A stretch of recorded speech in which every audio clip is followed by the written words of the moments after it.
สบายดีพี่น้องสบายดีที่ทุกท่านสบายดีเวทุกคนทุกคนพอๆกันคือการพี่น้องส่องน้องพายุโอ้คือไกลเลยพอกันตอนนี้จักโมงเลยลูกตอนเที่ยงถ้ากันมาแต่ในเมืองพี่น้องดมยาป่ะถ้ากันมาแต่ในเมือง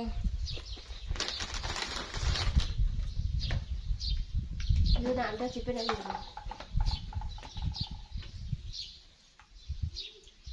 น้ำกับบกินบ่ได้กินยังเลยไปกันกินน้ำก็ได้พี่น้องกินน้ำ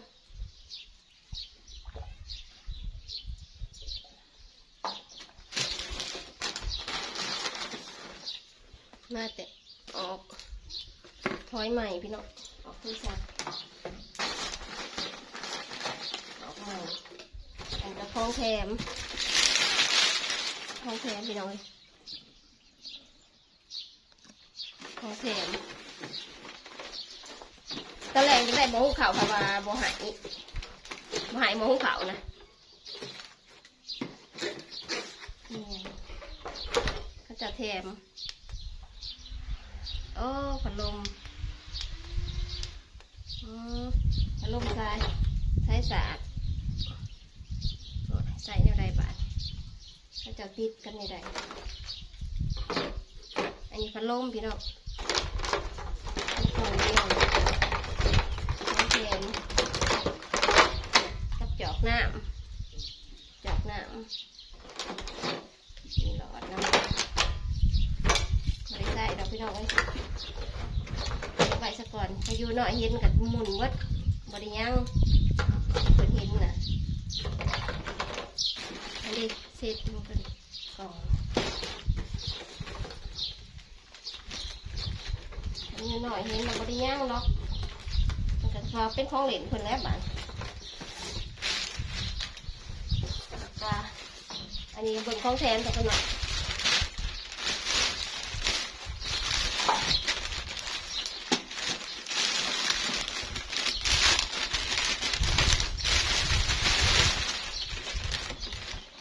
น้ำห่อนเที่ยงเอาหม้อหุงข้าวเขาบ่ให้น้ำห่อนพี่น้อง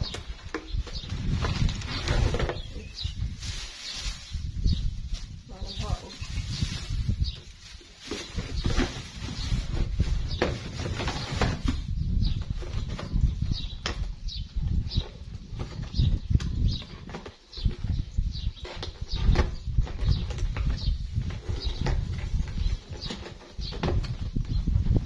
2 อย่างพี่น้องของแถมนะ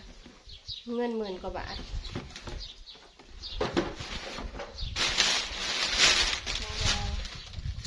อันนี้ซิมซื้อตื่มเงินอีก30,000ซิมกันดิทั้งไหวจดกระเป๋าแปร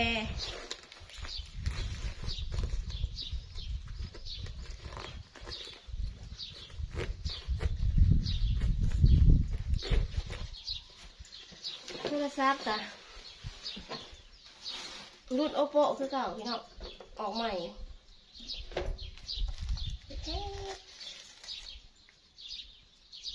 หาจีรองรับหาจี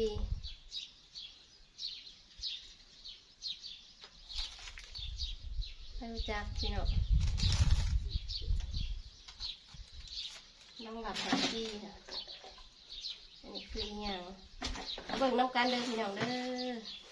เท่ากับครั้งแรกในชีวิตที่ได้โทรศัพท์ราคาแพงปานนี้อ๋ออันนี้เคสคือกับสมุดอีกอย่างต่างๆนี่พี่น้องลองหลับหาจีได้แล้วเด้อขอบคุณนี่ค่ะทางกิจคนซื้อหายแล้วจ้ะอันนี้เขาจะแถมคิดอันหนึ่งใส่ถังยังมาทันได้ตั้งยังไรพี่น้องยังมาทันได้ตั้งแต่ละเด้อมีอุปกรณ์สายสากแล้วก็กระแจใส่ซิมแล้วก็หัวสายสากพี่น้องป้าด8,700,000พี่น้องเลย ลาบเลยเด้อแม่หักเอ้ยขอบคุณหลายๆเด้อแม่หักเด้อที่เมตตาเอ็นดูและสงสารให้อยู่ดีมีแหงเด้อแม่หักเด้อทำลำรวยๆได้แล้วจ้าขอบคุณหลายๆยังเท่ากับยังสีมาใหญ่อุปกรณ์เนาะแล้วก็เงินก็สีเหลือเนาะอันนี้ก็8 ล้าน700,000 8,099,000 8,999,000 9 ล้านว่าซะ9 ล้านแต่ว่าต่อกี้คันเรียกว่าคันบโลดหายกับบ่ซื้อว่าซะคันบโลดหายก็บ่ซื้อต่อกี้ต่อโหลดไป300,000เพราะว่ามันแค่1,000 กีบฮอด9 ล้านเลยนะต่อโหลดไป300,000ก็ได้ของแถมตอนแรกว่าสิเอาหม้อหุงข้าวเพิ่นว่าหม้อหุงข้าวมันราคา6ไอ้ประมาณ600ว่าซะจ้ะเหมือนก็เลยเอาตรงนี้ให้2-3 อย่างได้แล้วพี่น้องโอ้ยบุญวาสนาพี่น้องคิดบ่ฝันสิได้แล้วจ้าได้แล้วแม่ขอบคุณหลายๆดีใจสุดๆเลยขอบคุณหลายๆด้วยคุณแม่เด้อฮักมาหอดพี่น้องฮักก็มาหอดแล้วก็มานั่ง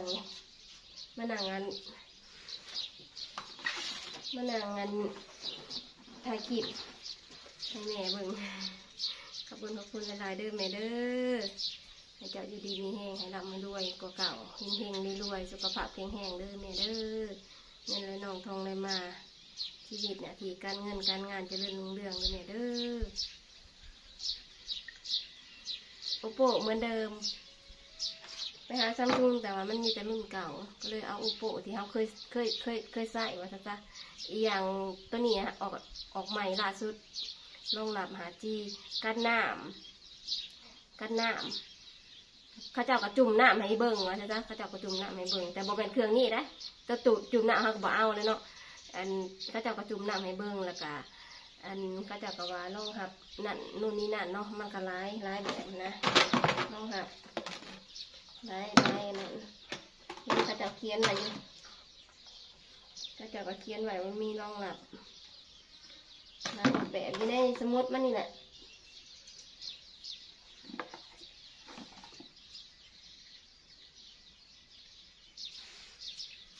งามเลยพี่น้อง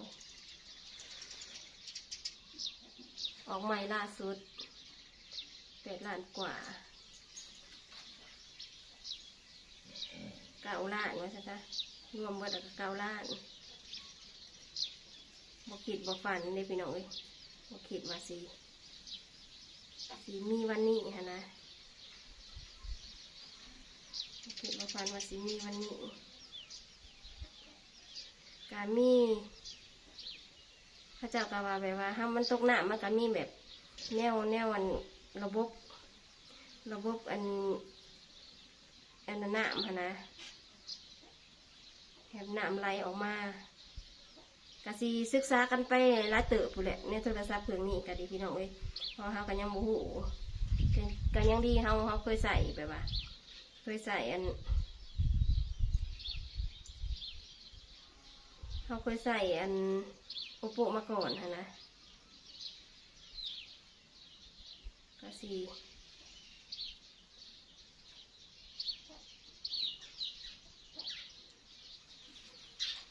ไข่แน่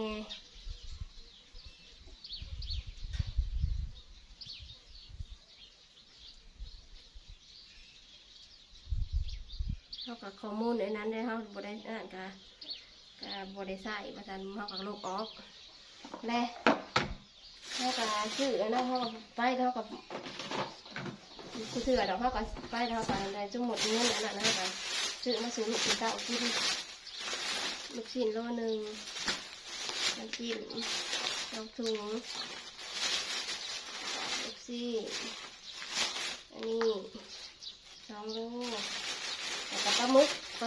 ตัวใหญ่อันนี้ปลาหมึก2 โลแล้วก็ซื้อชิ้นไก่พี่น้อง ซื้ออกซื้อไก่ได้อัน110กูได้นี่ซื้อมาสู่ครอบครัวกิน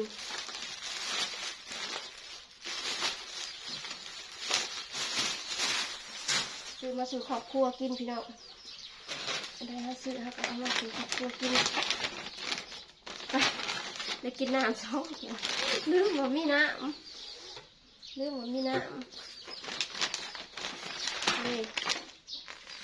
ออกรุ่นใหม่ล่าสุดพี่น้องรุ่นใหม่ล่าสุดแต่เก่าเดี๋ยวเพิ่นว่า12 ล้านเพิ่นว่าตัวนี้นะ12 ล้านแล้วต่อรถป้ายรถมาแล้วก็บัดนี้เพิ่นว่ามันจะว่าไงก็9 ล้านนั่นแหละ12 ล้าน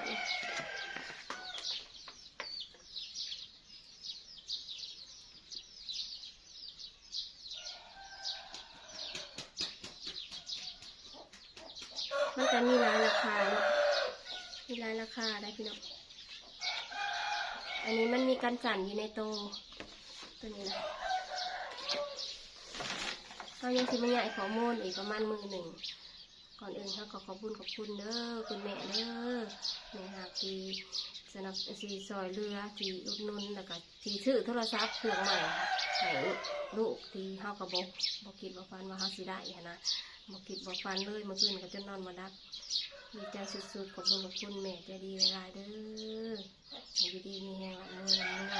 เขาก็สิขอทุกทีไว้เพียงเท่านี้คิดหน้าพอกันใหม่พี่น้องสบายดี